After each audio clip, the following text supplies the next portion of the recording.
Bihar news में स्वागत है आपका दोस्तों। मैं हूं फिरदौस गनी और आप देख रहे हैं केडीबी लाइव। दोस्तों आज हो चुका है 14 मई 2024। तो आज की पूरे बिहार की टॉप न्यूज लेकर आए हैं आपके लिए। दोस्तों वीडियो शुरू करने से पहले आपके लिए एक जरूरी सूचना है। सूचना यह है कि केडीबी लाइव का ऐप आ चुका है। आप केडीबी लाइव ऐप के माध्यम से पूरे बिहार की खबरों को देख सकते हैं। आपको बता दूं कि केडीबी लाइव ऐप में बिहार की किसी भी खबर को मात्र 1 मिनट में दिया जाता है। तो आप अभी जाइए प्ले स्टोर पर सर्च कीजिएगा, जाकर के लिखिएगा केडीबी लाइव, आ जाएगा। उसको इंस्टॉल कीजिए और अपना अकाउंट बना लीजिए। अकाउंट बनाने के बाद आप खुद से भी इसमें खबर को पोस्ट कर सकते हैं और दूसरे की खबर को भी देख सकते हैं वीडियो के द्वारा। जी हाँ, तो आप अभी इस ऐप को इंस्टॉल करना बिल्कुल नहीं भूलिए और पूरे बिहार की खबरों को देखिए मात्र 1 मिनट में। तो चलिए चलते हैं आज की खबरों की ओर।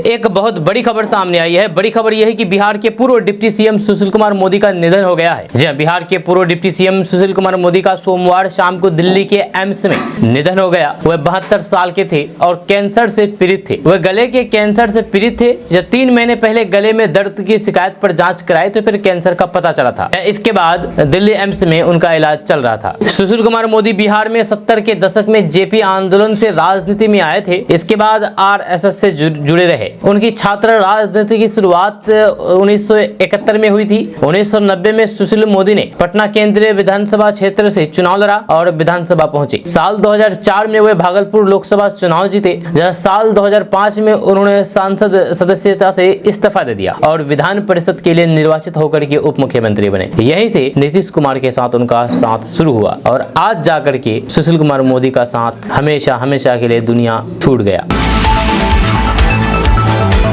लोकसभा चुनाव के चौथे चरण में बिहार की कुल 5 सीटों पर मतदान शांतिपूर्ण ढंग से संपन्न हो गया है। बिहार की 5 सीटों पर कुल 56.85% वोटिंग दर्ज की गई है। जब सबसे ज्यादा वोटिंग बेगूसराय में और सबसे कम मुंगेर में हुआ है। राज्य निर्वाचन आयोग द्वारा जारी आंकड़ों के मुताबिक बिहार की 5 सीटों दरभंगा और जयपुर, समस्तीपुर, बेगूसराय और मुंगेर में शाम 6 बजे तक औसतन 56.85% वोटिंग हुई। जब चुनाव आयोग की तरफ से जारी आंकड़े के मुताबिक दरभंगा में शाम 6 बजे तक 56.63% वोटिंग हुई और जयपुर में 6 बजे तक 56.56% वोटिंग हुई। समस्तीपुर में 58.10% वोटिंग हुई। बेगूसराय में 58.40% वोटिंग हुई और मुंगेर लोकसभा सीट पर शाम 5 बजे तक 55% वोटिंग हुई। सभी 5 सीटों पर शाम 6 बजे तक औसतन कुल दोस्तों पटना में पीएम मोदी के रोड शो में मुख्यमंत्री नीतीश कुमार के शामिल होने के बाद इसको लेकर के सियासत शुरू हो गई है। जब रोड शो में मुख्यमंत्री के बॉडी लैंग्वेज पर तेजस्वी यादव ने सवाल उठाया। तेजस्वी यादव ने कहा है कि नीतीश कुमार की स्थिति को देख करके लोग बहुत दुखी हैं। जब तेजस्वी यादव ने कहा है कि पीएम मोदी के रोड शो में जिस तरीके का बॉडी लैंग्वेज उनका दिख रहा था उसको लेकर के लोग तरह तरह की बात कह रहे हैं। जब रोड शो में नीतीश कुमार की स्थिति को देख करके लोग बहुत खुद दुखी हैं। जहाँ लग रहा था कि उनके हाथ में जबरदस्ती कमल थमा दिया गया है। जब सभी को पता है कि हमने विधानसभा में कहा था कि चाचा जी ने जिस मुहिम को शुरू किया था, भतीजा अब झंडा उठाने का काम करेगा और उन्होंने कहा था कि जो 2014 में आए हैं वे 2024 में जाएंगे। मुझे पूरा विश्वास है हम उसी के तहत काम कर रहे हैं और अंदर से नीतीश कुमार भी यही चाहते हैं।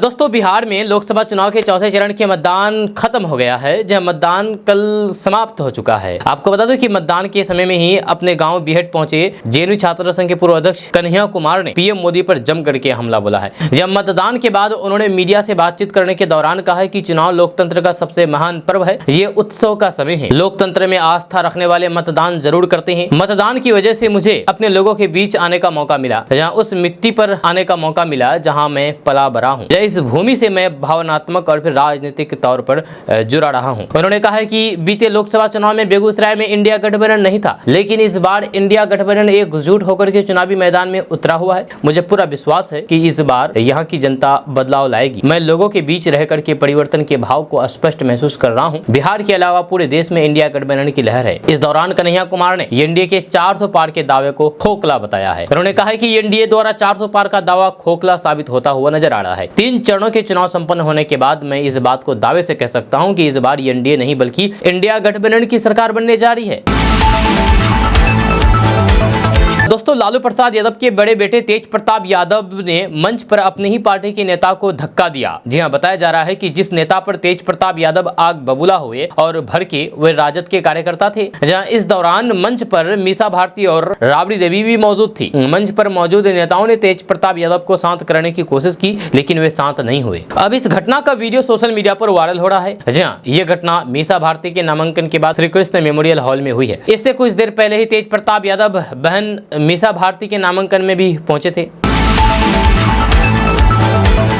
दोस्तों, प्रधानमंत्री नरेंद्र मोदी 2 दिवसीय दौरे पर बिहार आए। जब सोमवार को उन्होंने हाजीपुर के बाद मुजफ्फरपुर में एक चुनावी जनसभा को संबोधित किया। जब इस दौरान पीएम ने एक तरफ जहां एनडीए प्रत्याशी के लिए वोट की अपील करके केंद्र में फिर से एक बार एनडीए की सरकार बनाने का आह्वान किया, तो फिर वहीं पर दूसरी ओर प्रधानमंत्री ने पाकिस्तान का जिक्र करके विपक्ष पर तंज कसा है। पीएम मोदी ने पाकिस्तान को चूड़ियां पहना देने की बात की है। जी हाँ, मुजफ्फरपुर की चुनावी सभा में पीएम मोदी ने लोगों से पूछा कि आप अपने मोहल्ले में ढीला ढाला पुलिस वाला पसंद करते हैं क्या? टीचर ऐसा पसंद करते हैं क्या? आपको टीचर भी तो मजबूत चाहिए, फिर देश में प्रधानमंत्री मजबूत चाहिए कि नहीं? क्या डरपोक प्रधानमंत्री देश चला सकते हैं? ये कहना है पीएम मोदी का। पीएम मोदी ने विपक्ष पर तंज कसते हुए कहा कि ये लोग इतने डरे हुए हैं कि इन्हें सपने में भी पाकिस्तान का परमाणु बम दिखाई देता है। पीएम ने कहा कि ऐसी पार्टी और फिर ऐसे नेता जिनको रात में भी सोते हुए पाकिस्तान का परमाणु बम दिखाई दे, ऐसे लोगों को देश आप दे सकते हैं क्या? जहाँ कांग्रेस और इंडिया गठबंधन के नेताओं के कैसे कैसे बयान आ रहे हैं। ये कहते हैं कि पाकिस्तान ने क्या चूड़ियां पहन रखी है। जब पीएम ने आगे कहा है कि अरे नहीं पहनी है तो फिर पहना देंगे। वहीं पर पीएम मोदी ने कहा है कि उनको आटा भी चाहिए, उनके पास बिजली भी नहीं है, हमें मालूम नहीं है कि उनके पास चूड़ियां भी नहीं है।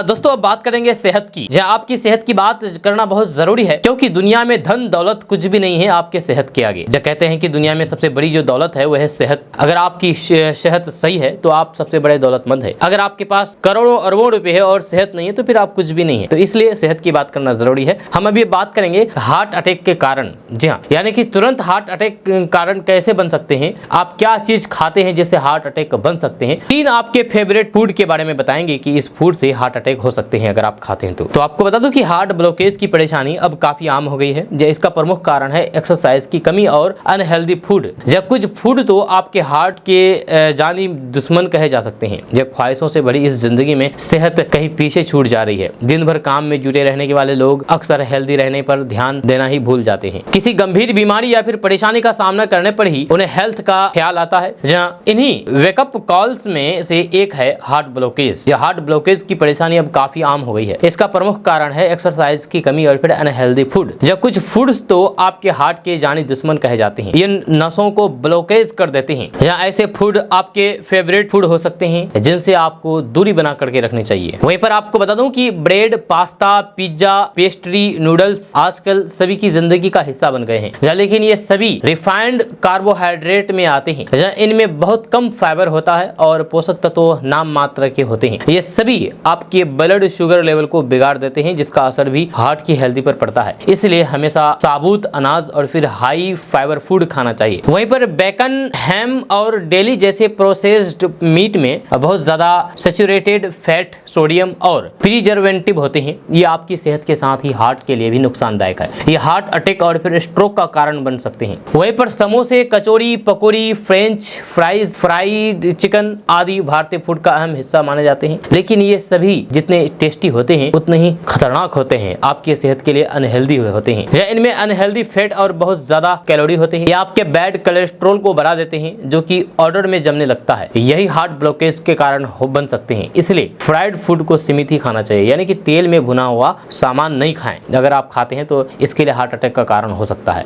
वहीं पर बात करते हैं वनस्पति घी, फ्राइड फूड, बिस्किट, पाई, फास्ट फूड आदि में हाई ट्रांस फैट होते हैं। ये सभी आपके गुड कोलेस्ट्रॉल को कम करते हैं और फिर बैड कोलेस्ट्रॉल लेवल को बढ़ा देते हैं। इस स्थिति में आपके नस में प्लॉक जमने लगता है और ब्लॉकेज बढ़ जाती है। वहीं पर बात करते हैं soft drink, soda drink, energy drink, shake, canned juice पीना आजकल लोग बहुत पसंद करते हैं, लेकिन इन सभी में हाई शुगर होती है। ये शुगर आपका वेट बढ़ाने के साथ ही डायबिटीज और फिर सूजन का कारण बन जाती है। ये सभी हार्ट में ब्लॉकेज पैदा करते हैं और स्ट्रोक का कारण बन सकते हैं। वहीं पर बात करते हैं ज्यादा सॉफ्टी फूड, यानी कि नमक वाला खाना आपको स्वाद भले ही दे दे, लेकिन ये आपकी सेहत बिगाड़ देते हैं। ये शरीर के लिए खतरनाक होते हैं। इसमें ब्लड प्रेशर हाई होता है, जो कि हार्ट के लिए यानी कि दिल के लिए खतरनाक स्थिति होती है। इससे हार्ट वेन्स पर दबाव पड़ता है, या नमक हार्ट वेन्स को संकरा कर देता है, जिससे हार्ट डिसीज के खतरे बढ़ जाते हैं। मेरे द्वारा बताए गए फूड्स को अगर आप सेवन कर रहे हैं तो आप आज ही छोड़ दें या फिर बिल्कुल कम कर दें, नहीं तो फिर आपको बाद में भारी पछताना पड़ सकता है जब ये आपकी समस्या होगी। तो ऊपर वाला ना करे कि ये समस्या किसी के साथ हो, लेकिन आपको सावधानी बरतना बहुत जरूरी है और इन सब फूड से आपको दूरी बनाना बहुत जरूरी है। तो आप आज ही इन सब फूड्स को अवॉइड करें, छोड़ दें अगर आप खाते हैं तो।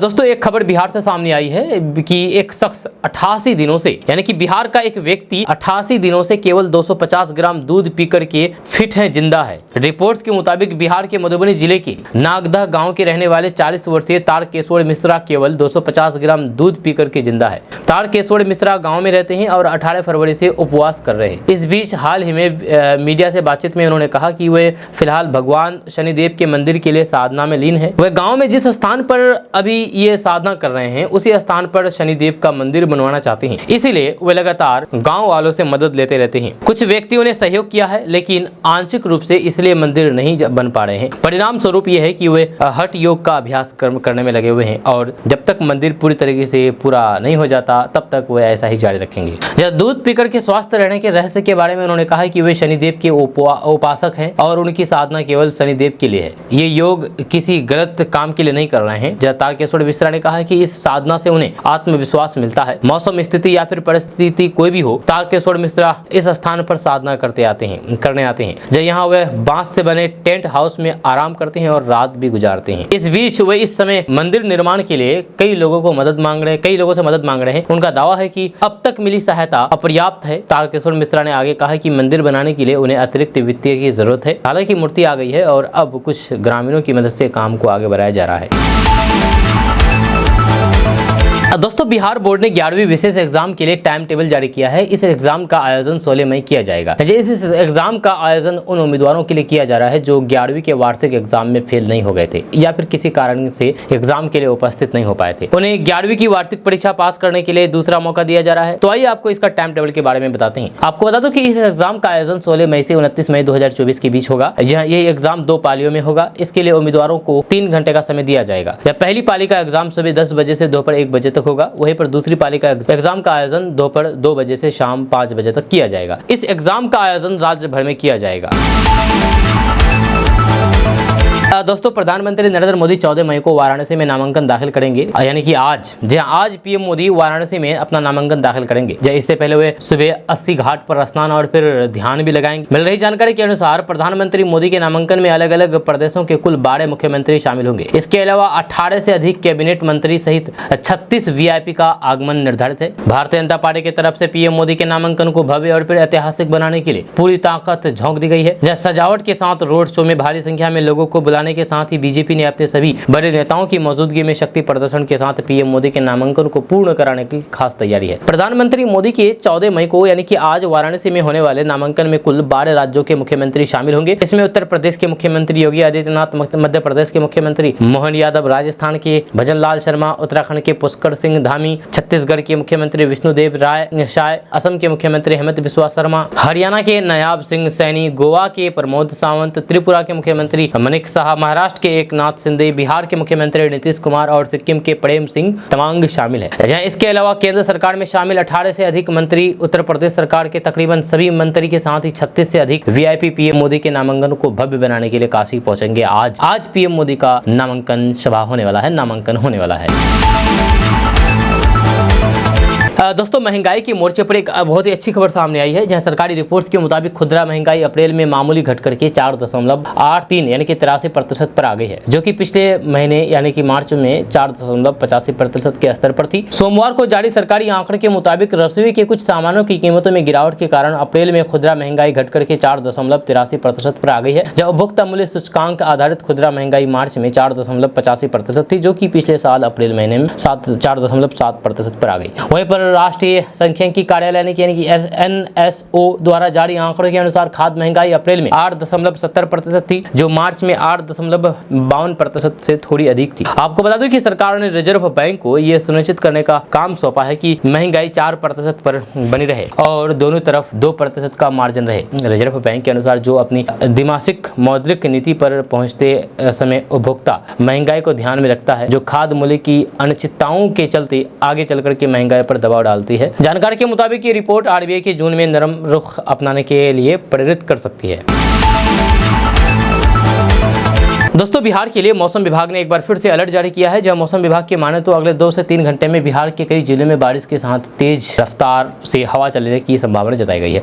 आपको बता दें कि ये पूरे बिहार में नहीं, कुछ कुछ जिलों में। आपको बता दें कि मौसम विभाग के मुताबिक अगले 2 से 3 घंटे में पटना, मुजफ्फरपुर, रोहतास, सारण, शेखपुरा, जहानाबाद, नालंदा, लखीसराय, जमुई, वैशाली, गया, नवादा, सीतामढ़ी, शिवहर में बारिश होगी। इसके साथ ही मेघ गर्जन और वज्रपात को लेकर भी अलर्ट जारी किया गया है। आपको बता दें कि इस वीडियो को जिस वक्त पोस्ट किया जाएगा उससे मात्र 2-3 घंटे के अंदर ही बारिश हो सकती है। जब मौसम विभाग के माने तो इस दौरान 30 से 40 किलोमीटर प्रति घंटे की रफ्तार से हवा चलेगी, लिहाजा लोगों को सतर्क रहने की जरूरत है। आपको बता दो कि इस वीडियो को पोस्ट 4 बजे भोर में किया जाता है। जी हाँ, इसका मतलब ये है कि 4 बजे भोर से सुबह 7 बजे के बीच बारिश होने की संभावना जताई गई है। जी हाँ, अगर आप इस वीडियो को 7 बजे के बाद देख रहे हैं तो फिर मौसम की खबर आपके लिए बेकार है, क्योंकि मौसम की खबर निकल गई है।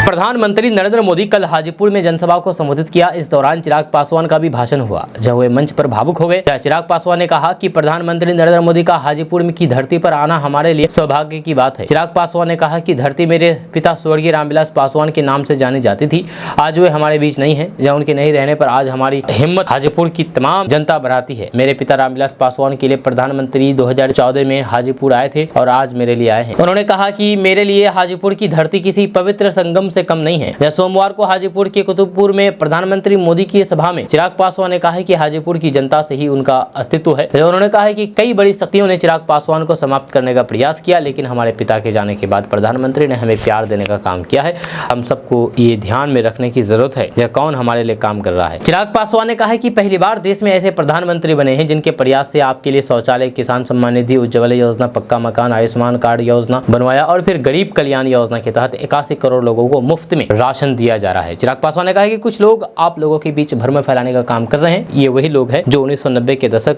में लाठी में तेल पिलाने का काम करते थे। ये वही लोग हैं जो अब विरासत टैक्स लगाने की आप लोगों का जितना जेवर होगा उसका 55% कांग्रेस और फिर आरजेडी विरासत टैक्स लगा करके जब्त कर लेगी। ये कहना है चिराग पासवान का। आपका इसके बारे में क्या कहना है कि सच में अगर कांग्रेस की सरकार बनती है तो यानी कि इंडिया गठबंधन की सरकार बनती है तो विरासत टैक्स लगाए जाएंगे? यानी कि विरासत टैक्स उसको कहा जाता है कि जो आपकी संपत्ति है उस पर टैक्स लगाए जाएंगे। क्या आपको लगता है कि विपक्ष यानी कि इंडिया गठबंधन की सरकार बनती है तो विरासत टैक्स लगाएंगे? हाँ या ना, नीचे कमेंट बॉक्स में कमेंट करके जरूर बताइएगा। दोस्तों, बिहार की पाटलिपुत्र लोकसभा सीट से महागठबंधन प्रत्याशी और लालू प्रसाद यादव की बेटी मीसा भारती ने अपना नामांकन दाखिल किया है। नामांकन के बाद सभा को संबोधित करते हुए लालू प्रसाद यादव ने कहा कि इस बार मीसा भारती का भारी मतों से जीतना तय है। लालू प्रसाद यादव ने कहा कि इंडिया गठबंधन को चुनना है और पीएम मोदी को चुनाव हराना है। उन्होंने कहा कि रविवार को प्रधानमंत्री मोदी और फिर नीतीश कुमार रोड मार्च करने आए थे। पटना साहिब के लोग तो नहीं निकले, लेकिन ये दोनों अपना मार्च हुलुक हुलुक करते रहे और फिर राजद पर प्रहार करते रहे। उन्होंने कहा कि इनके प्रहार से हमको कुछ नहीं होने वाला है। इस बार नरेंद्र मोदी जाने वाले हैं, पक्का जा रहे हैं, इनको बढ़िया से विदाई देना है। तेजस्वी यादव की तबीयत खराब है, जब फिर भी वे आप लोगों के बीच रोज आ रहे हैं। काफी समर्थन मिल रहा है, कार्यकर्ताओं की एकजुटता से हमारे मनोबल बढ़ गया है। पीएम मोदी पर हमला करते हुए उन्होंने कहा कि आरक्षण और फिर संविधान को खत्म करना चाहते हैं, लेकिन उन्हें पता नहीं कि ये बाबा साहेब भीमराव अम्बेडकर का बनाया हुआ संविधान है। जान रहे या फिर जान चली जाए, देश के संविधान को मिटाने नहीं देंगे। ये कहना है लालू प्रसाद यादव का। आपका इसके बारे में क्या कहना है कि क्या सच में अगर प्रधानमंत्री मोदी फिर से प्रधानमंत्री बन जाते हैं तो क्या सच में संविधान को बदल दिया जाएगा और आरक्षण को खत्म कर दिया जाएगा? नीचे आप कमेंट बॉक्स में कमेंट करके जरूर बता सकते हैं, अपनी राय दे सकते हैं आप।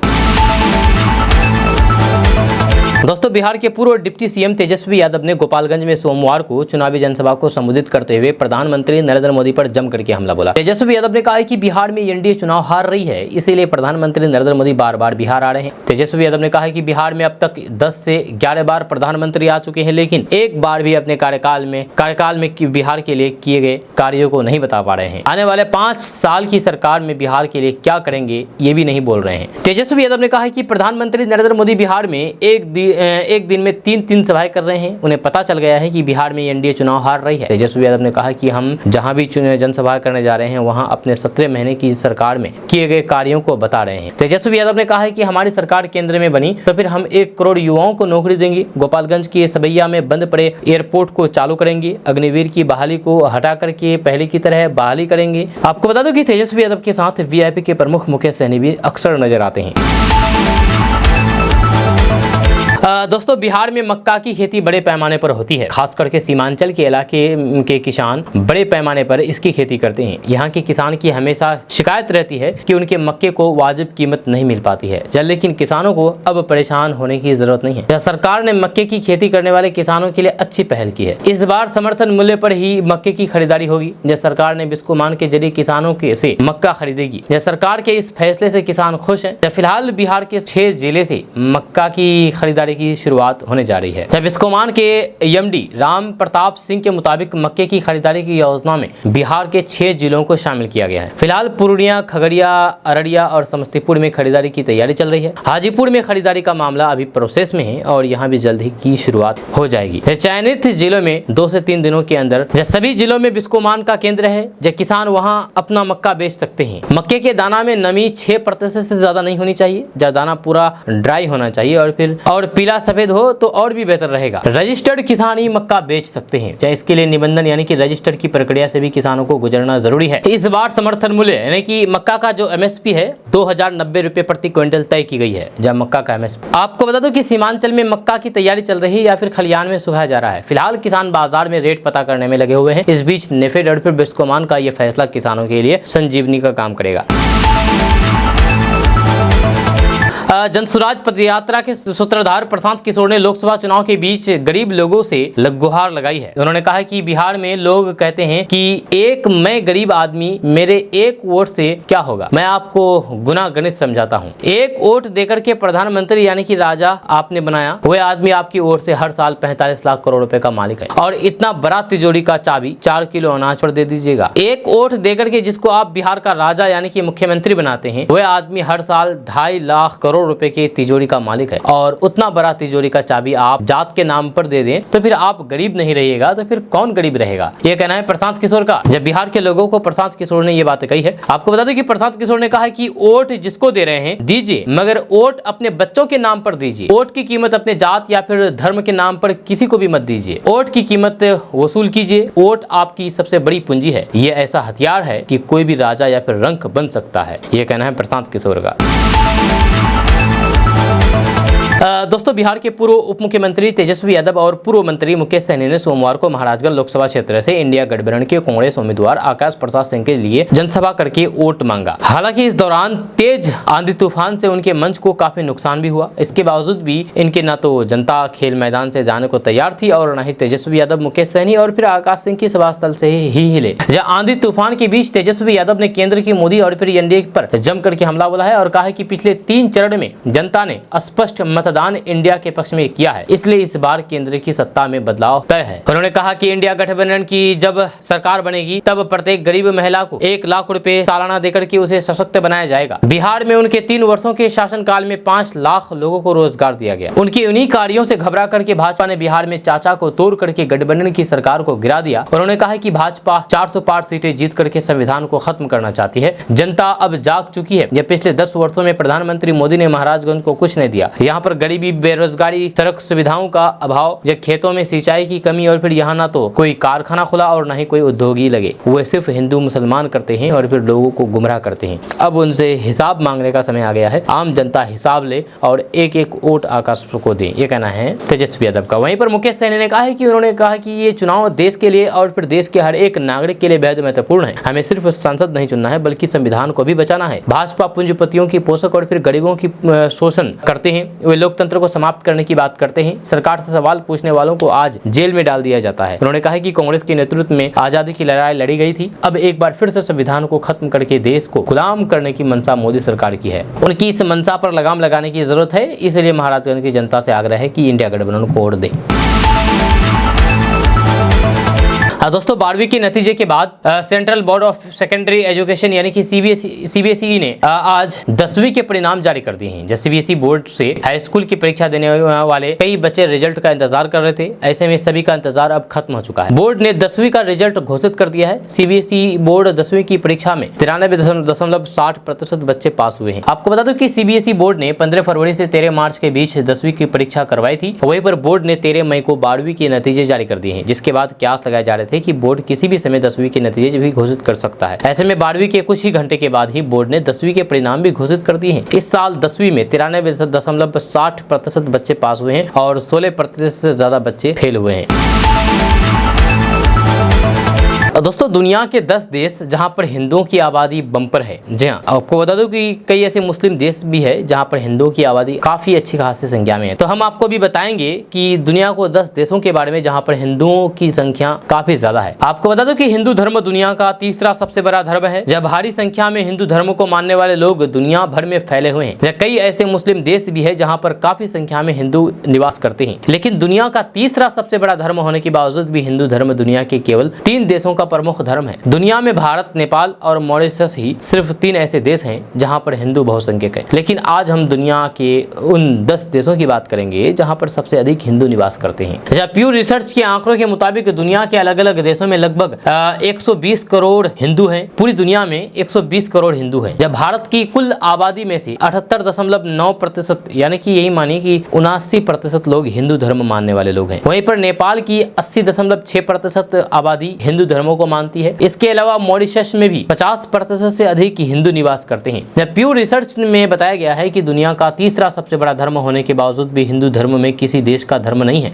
आज के समय में कैरेबियन, दक्षिण पूर्व एशिया, उत्तरी अमेरिका और फिर दक्षिण अमेरिका सहित दुनिया भर में हिंदू निवास कर रहे हैं। रिपोर्ट्स के मुताबिक दुनिया में सबसे अधिक आबादी क्रिश्चियन धर्म मानने वालों की है। इसके बाद इस्लाम धर्म को मानने वाले हैं। वहीं पर तीसरे स्थान पर हिंदू धर्म है। प्यू रिसर्च के साल 2020 के आंकड़े के मुताबिक भारत में दुनिया की सबसे बड़ी हिंदू आबादी लगभग 1.94 बिलियन है। विश्व के यानी कि दुनिया के लगभग 95% हिंदू धर्म में निवास करते हैं। भारत में अधिकांश हिंदू शैव और वैष्णव संप्रदाय के हैं। यह नेपाल में 28.6 मिलियन के साथ दूसरी सबसे बड़ी हिंदू आबादी है। यह हिंदू धर्म ने नेपाल के इतिहास में एक बड़ी भूमिका निभाई है, जो कि साल 2008 तक दुनिया के एकमात्र हिंदू राष्ट्र था। नेपाल में हिंदू धर्म भारत से 3 मायनों में अलग है। नेपाल में हिंदू और बौद्ध समाज में मिलजुल करके रहते हैं। इन पर इस्लाम का कोई प्रभाव नहीं है। इसके अलावा यहाँ पर भक्ति परंपराओं का कोई भी प्रभाव नहीं है। आपको बता दो कि भारत में 109 करोड़ 37 लाख 8 हजार हिंदू रहते हैं। नेपाल में 2 करोड़ 86 लाख हिंदू रहते हैं। बांग्लादेश में 1 करोड़ 37 लाख 90 हजार हिंदू रहते हैं। इंडोनेशिया में 42 लाख 10 हजार हिंदू रहते हैं। पाकिस्तान में 39 लाख 90 हजार हिंदू रहते हैं। श्रीलंका में 30 लाख 90 हजार हिंदू रहते हैं। संयुक्त राज्य अमेरिका में 25 लाख 10 हजार हिंदू रहते हैं। मलेशिया में 19 लाख 40 हजार हिंदू रहते हैं। यूनाइटेड किंगडम में 10 लाख 30 हजार हिंदू रहते हैं। संयुक्त अरब अमीरात में 6 लाख 60 हजार हिंदू रहते हैं।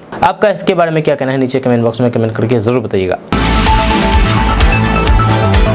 प्रधानमंत्री नरेंद्र मोदी ने सोमवार को बिहार में 3 जनसभाओं को संबोधित किया। हाजीपुर और मुजफ्फरपुर में जनसभा के बाद पीएम सारण पहुंचे। इस दौरान हेलीपैड पर एक बेहद भावुक घटना घटी। एक महिला उन्हें देखते ही खुशी के मारे रोने लगी। जब पीएम वायुसेना के हेलीकॉप्टर में सवार होकर के सारण आए थे, जब उनके स्वागत के लिए स्थानीय भाजपा नेता और कार्यकर्ता आए थे। पीएम जैसे ही हेलीकॉप्टर से बाहर आए तो लोगों ने वंदे मातरम और जय श्री राम का नारा लगाया। जब पीएम ने हाथ जोड़ करके सबका अभिवादन किया, इसके बाद वे अपना स्वागत करने आए लोगों की ओर बढ़े। इनमें से एक महिला ने जैसे ही नरेंद्र मोदी को देखा तो खुशी के मारे फूट फूट करके रोना शुरू कर दिया था। जब वह हाथ जोड़े हुए थी और बस एक ही बात कह जा रही थी कि आज मेरा सपना पूरा हो गया, आज मेरा सपना पूरा हो गया। जब पीएम हाथ जोड़ करके उस महिला के पास पहुंचे और उसे थोड़ी देर बात की, फिर सिर पर हाथ रख करके आशीर्वाद दिया। ये पूरी घटना कैमरे में कैद हो गई है, जैसे कि आप अपने मोबाइल स्क्रीन पर वीडियो देख रहे हैं, यही वो वीडियो है।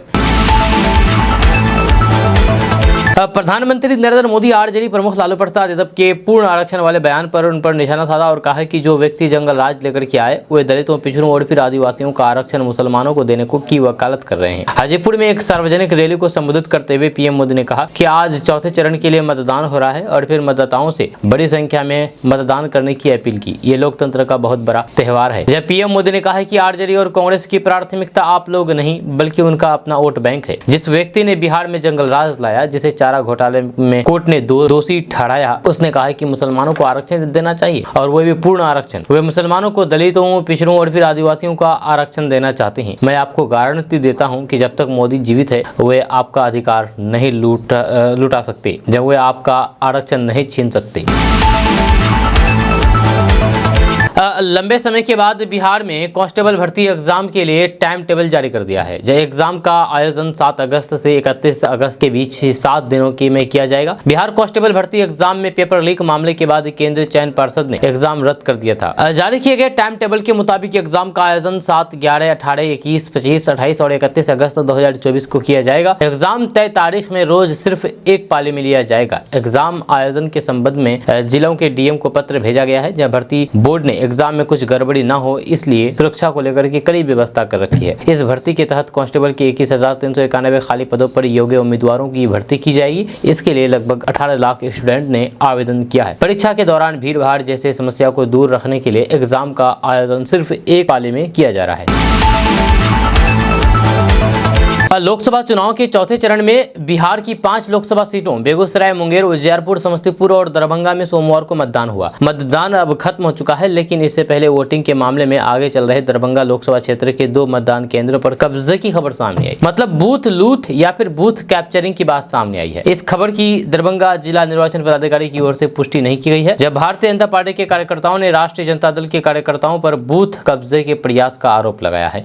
लेकिन क्या इलेक्ट्रॉनिक वोटिंग मशीन के जमाने में ये संभव है? ईवीएम को हटाकर के बैलेट पेपर से चुनाव कराने की मांग के बीच बूथ लूट के प्रयास का क्या मतलब है? ये सवाल है। इन 2 सवालों का जवाब हमने मतदान प्रक्रिया की ट्रेनिंग ले चुके कई अधिकारियों से लिया और कुल मिलाकर के जवाब यही आया कि टेढ़ी खीर है ये। दरभंगा लोकसभा सीट पर मतदान के दौरान सोमवार को दूसरे प्रहर में दरभंगा ग्रामीण विधानसभा के ब्रह्मपुर में भटपुरा मध्य विद्यालय स्थित बूथ संख्या 200 और फिर 201 पर राजद कार्यकर्ताओं के हंगामे की खबर सामने आई। फिर बताया गया है कि बूथ कब्जे का प्रयास किया गया। यह सूचना जिला नियंत्रण कक्ष तक पहुंची तो फिर उस बूथ पर भारी संख्या में पुलिस बल को भेज दिया गया।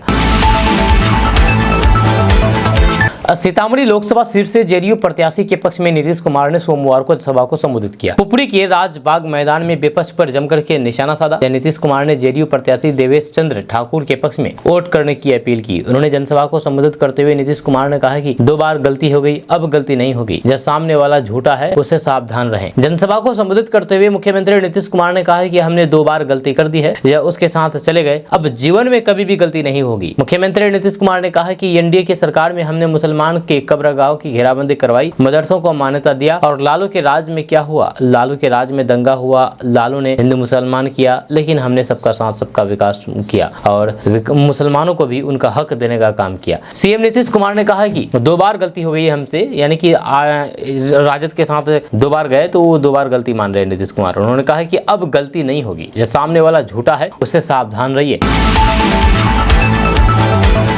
भरे मंच पर अपने ही पार्टी राष्ट्रीय जनता दल के एक कार्यकर्ता को धक्का देने की वजह से पूर्व मंत्री तेज प्रताप यादव बीजेपी के निशाने पर आ गए हैं। बीजेपी के राष्ट्रीय प्रवक्ता शहजाद पूनावाला ने वीडियो जारी करके उन पर निशाना साधा है। उन्होंने कहा कि परिवारवादियों का अहंकार चरम पर है। भरे मंच पर तेज प्रताप यादव द्वारा कार्यकर्ताओं को धक्का मारना जंगल राज का प्रतीक है। जो चुनाव से पहले उनके ये तेवर है, अगर सत्ता में आ गए तो फिर कैसा जंगल राज लाएंगे, इसका अंदाजा सहज लगा ही जा सकता है। उन्होंने कहा कि आप इन लोगों की वीआईपी मानसिकता देखिए, किस प्रकार ये लोग जनता को राक्षस कहते हैं। वे कभी धमकी देते हैं, कभी अपने ही कार्यकर्ताओं को पीटते हैं। ये पहली घटना नहीं है, बल्कि कांग्रेस, राजद और फिर इंडिया अलायंस में अब ये आम हो चुका है। ये सभी युवराज इस तरीके की हरकतें करते हैं। ऐसा करते हुए ये लोग कई दफा वीडियो में कैद हो चुके हैं। अब बिहार को इनसे बचना होगा।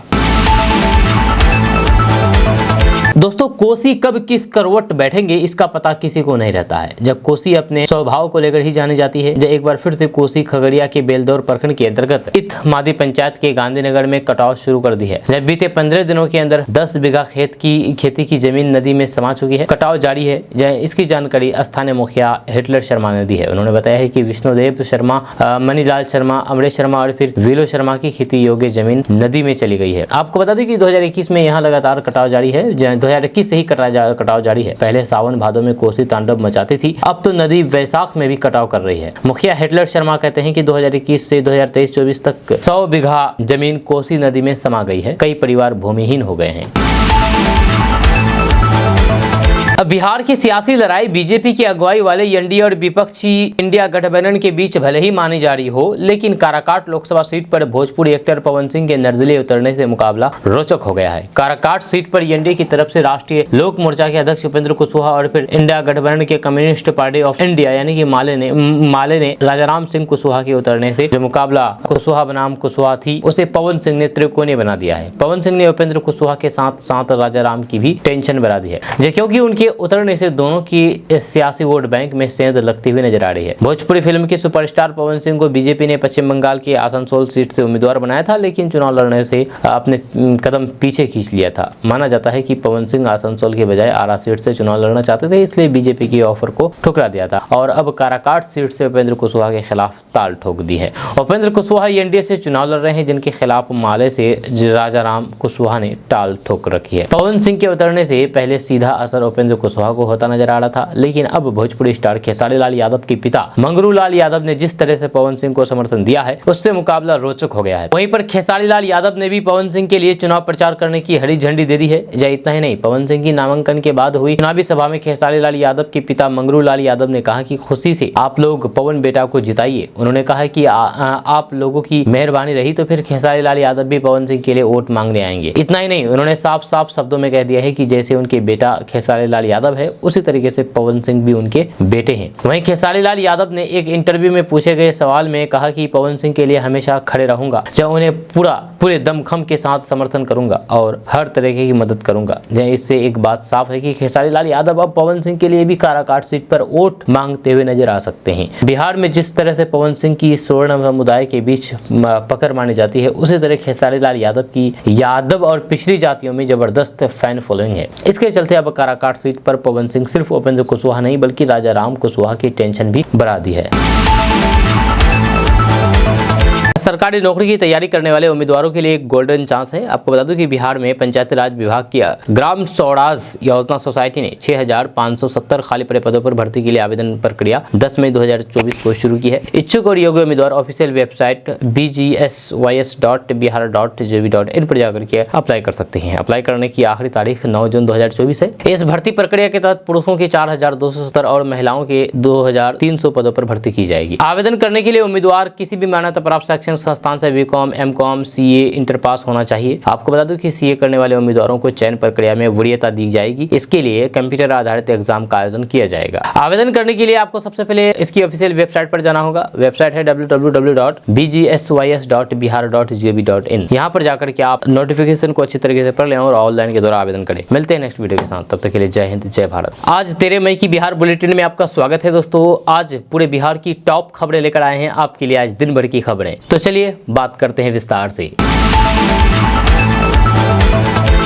बिहार लोक सेवा आयोग यानी कि बीपीएससी शिक्षा विभाग के अंतर्गत उच्च माध्यमिक विद्यालय में प्रधान अध्यापक के 6061 पदों पर बहाली के लिए 16 मई तक ऑनलाइन आवेदन स्वीकार करेगा। अगर आप जॉब की तलाश कर रहे हैं तो आप इसके लिए आवेदन कर सकते हैं। आयोग ने अधिकतम उम्र सीमा में 1 वर्ष की छूट दी है। आपको बता दूं कि अभ्यर्थियों की अधिकतम उम्र सीमा 1 अगस्त 2022 की बजाय 1 अगस्त 2023 तक मान्य होगी। आयोग ने www.bpsc.bih.nic.in पर भी विस्तृत जानकारी अपलोड कर दी है। आपको बता दूं कि अभ्यर्थी विज्ञापन से संबंधित सूचना, विवरणी और आदि जानकारी के लिए वेबसाइट देख सकते हैं। आवेदन से पहले अभ्यर्थी वेबसाइट पर दिशा निर्देश का अध्ययन कर ले। जहाँ दोनों श्रेणी में महिलाओं के लिए 35% सीटें आरक्षित है। आयोग के अनुसार 2012 या फिर उसके बाद नियुक्त शिक्षकों को आवेदन के लिए STT उत्तीर्ण होना आवश्यक है। वहीं पर 2012 से पहले नियुक्त शिक्षकों के लिए दक्षता परीक्षा पास होना जरूरी है। दोस्तों, बिहार के पूर्व मुख्यमंत्री जीतन राम मांझी ने मोतिहारी जिले में एक गठबंधन को द्वारा आयोजित एक कार्यक्रम को संबोधित किया। कार्यक्रम को संबोधित करते हुए पूर्व मुख्यमंत्री जीतन राम मांझी ने नौकरी का क्रेडिट लेने पर तेजस्वी यादव पर जोरदार हमला बोला है। जीतन राम मांझी ने कहा है कि किसी भी सरकार का हेड मुख्यमंत्री होता है, तो फिर ये नौकरी नीतीश कुमार के अलावा किसने दी? जहाँ कई विभाग पूर्व मुख्यमंत्री तेजस्वी यादव के पास थे, ये बताएं कि उन विभागों में उन्होंने कितनी नौकरियां दी। जीतन राम मांझी ने कहा है कि तेजस्वी ये भ्रम फैला रहे हैं कि एनडीए अगर 400 से ज्यादा सीटें जीत जाएगी तो फिर ये संविधान संविधान को बदल देंगे। इस झूठ से भी सावधान रहने की जरूरत है। संविधान में संशोधन के लिए पर्याप्त बहुमत रहने के कारण ही धारा 370 हटा। जब उस समय आरक्षण नहीं हटा तो फिर आगे ऐसा कुछ नहीं होने वाला है। उन्होंने कहा कि देश को पहली बार नरेंद्र मोदी के रूप में एक चमत्कारी नेतृत्व मिला है, जिसकी पहली और फिर अंतिम प्राथमिकता देश है। लेकिन विपक्ष के लिए परिवार ही पहली और फिर अंतिम प्राथमिकता है। आज संसार में देश की प्रतिष्ठा और फिर गौरव को बढ़ाने वाले प्रधानमंत्री नरेंद्र मोदी ऐसे व्यक्तित्व हैं जिनका चरण स्पर्श दूसरे राष्ट्र अध्यक्ष करते हैं।